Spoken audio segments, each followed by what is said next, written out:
Please subscribe Sadhguru Sai Creations.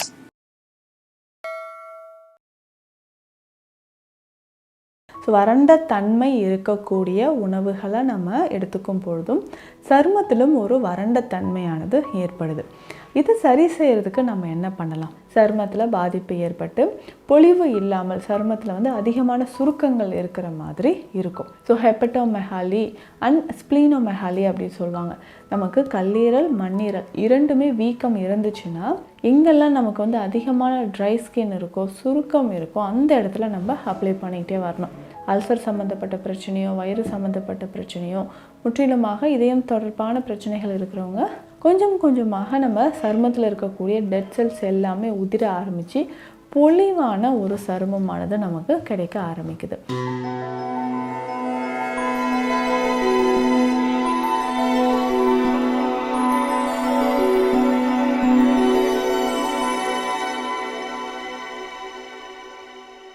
Sadhguru Sai creation viewers அனைவருக்கும் வணக்கம். நான் டாக்டர் நித்யா, சித்தா ஃபிசிஷியன். சருமம் பொலிவாக இருப்பதற்கு இதில் சருமத்தில் ஒரு பாதிப்பு இருந்தால் நம்ம உள்ளு உறுப்புகள்லேயும் பாதிப்பு இருந்தால் அது நமக்கு ரிஃப்ளெக்ட் ஆகுது.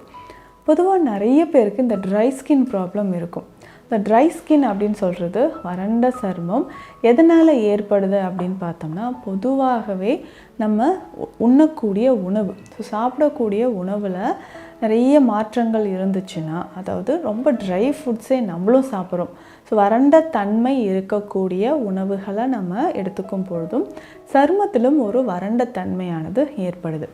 இது சரி செய்கிறதுக்கு நம்ம என்ன பண்ணலாம்? பேசிக்காக சில உணவு முறைகளை நம்ம ஃபாலோ பண்ணிட்டு வரணும்.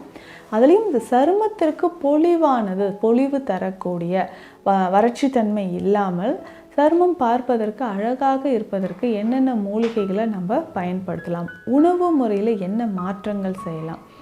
உணவு முறை அப்படின்னு சொல்லும்பொழுது ஒரு பேலன்ஸ்டு டயட் நம்ம சாப்பிடணும். எப்போவுமே நிறைய பேர் விரும்பி சாப்பிட்றது புளிப்பான உணவுகள் தான். புளி சேர்த்து நல்லா சுண்டை வச்சு காரக்குழம்பு வத்த குழம்பு இந்த மாதிரி புளி நிறைய இருக்கக்கூடிய உணவுகளை சாப்பிடும்பொழுது கண்டிப்பாக சருமத்தில் நமக்கு பாதிப்பு ஏற்பட்டு தோல் சுருக்கம் இருக்கிற மாதிரி தெரியும். ஸோ இதை ஃபஸ்ட்டு நம்ம அவாய்ட் பண்ணிக்கணும். அதற்கு அடுத்ததாக பார்த்தோம்னா அதிகமான எண்ணெயில் பொரித்த உணவுகளை நிறைய சாப்பிட்றது. ஸோ டீப் ஃப்ரை பண்ண ஃபுட்ஸ் நம்ம சாப்பிடும்பொழுதும் அது சருமத்தில் நிறைய டாக்ஸின்ஸ் உருவாக்குது. உடல் உள்ளுறுப்புகளையும் இன்டர்னல் ஆர்கன்ஸ்லையும் நமக்கு பாதிப்பை ஏற்படுத்துது அப்படின்னு சொல்லலாம்.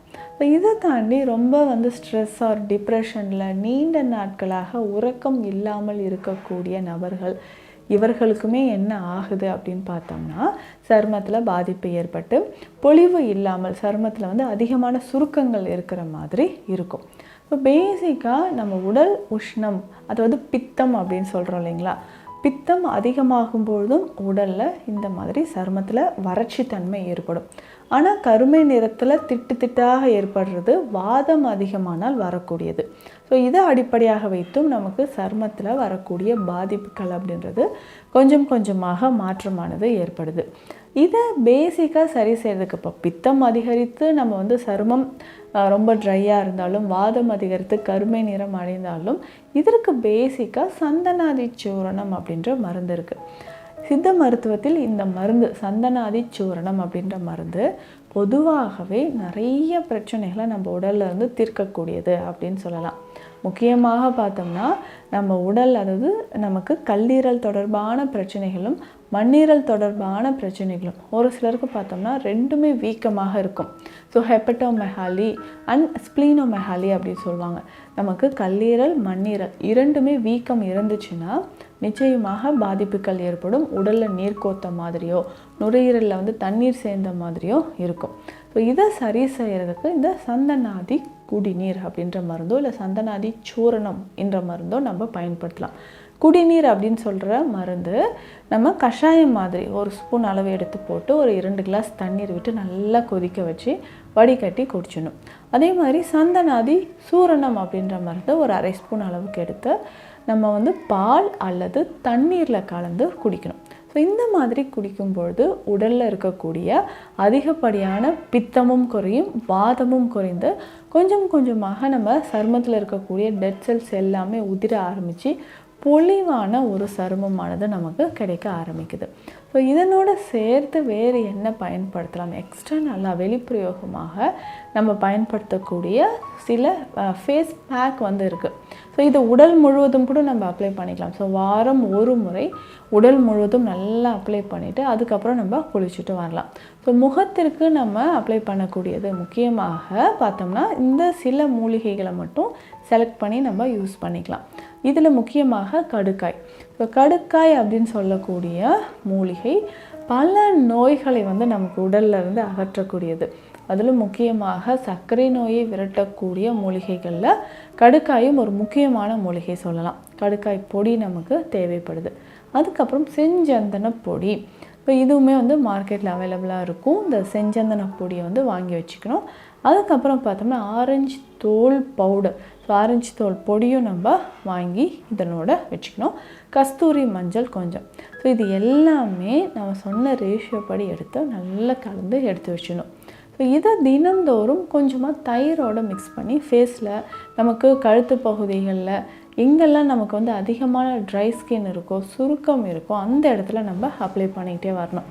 ஸோ இதை தினந்தோறும் நம்ம முகத்தில் அப்ளை பண்ணிக்கிட்டே வரும்போது கொஞ்சம் கொஞ்சமாக நமக்கு அந்த முக சுருக்கங்கள், முகத்தில் இருக்கக்கூடிய கருமை நிற திட்டுக்கள் இது எல்லாமே நமக்கு மறைய ஆரம்பிக்குது. ஸோ இதனோடு சேர்த்து நம்ம உணவு முறையில் முக்கியமாக பார்த்தோம்னா இந்த குல்கந்து மாதிரியான வகைகளை எடுத்துக்கலாம். ஸோ ரோஜா குல்கந்து இதில் இருக்கக்கூடிய தேன், ரோஜா இதழ்கள் இது எல்லாமே என்ன செய்யணும்னா உடலுக்கு நமக்கு குளிர்ச்சி தன்மையை தரக்கூடியது. சருமம் பொலிவாக இருப்பதற்கும் இரத்த ஓட்டம் அதிகரிக்கிறதுக்கும் நமக்கு இது பயன்படுது. ஸோ பொதுவாகவே இந்த ரோஜா குல்கந்து சாப்பிடும்போது அல்சர் சம்மந்தப்பட்ட பிரச்சனையோ, வயிறு சம்மந்தப்பட்ட பிரச்சனையோ, முற்றிலுமாக இதயம் தொடர்பான பிரச்சனைகள் இருக்கிறவங்க இதை எடுத்துக்கலாம். ஆனால் சர்க்கரை நோய் இருக்கிறவங்க இதை தவிர்க்கிறது நல்லது. மற்றவர்கள் தினந்தோறும் ஒரு ஸ்பூன் அளவு சாப்பிட்டுட்டே வரும்பொழுது கண்டிப்பாக நம்ம ரத்தத்தில் இருக்கக்கூடிய கழிவுகள் கொஞ்சம் கொஞ்சமாக வெளியேறும். அதே மாதிரி ஸ்டொமக் அல்சர் இருந்தாலும் சரியாகிறதுக்கு இது நமக்கு பயன்படுது. அப்போது ரத்தம் பிளட்டு நல்லா பியூரிஃபை ஆகும்போது சருமமும் நமக்கு பொலிவாக ஆரம்பிக்கும். ஸோ இந்த பதிவில் அழகான பொலிவான சருமம் பெறுவதற்கு நேச்சுரலாக நம்ம என்ன செய்யலாம், ரொம்ப சிம்பிளான ஹோம் ரெமெடிஸ் என்ன அப்படின்றத பார்த்தோம். மீண்டும் அடுத்த பதிவில் சந்திக்கலாம். நன்றி.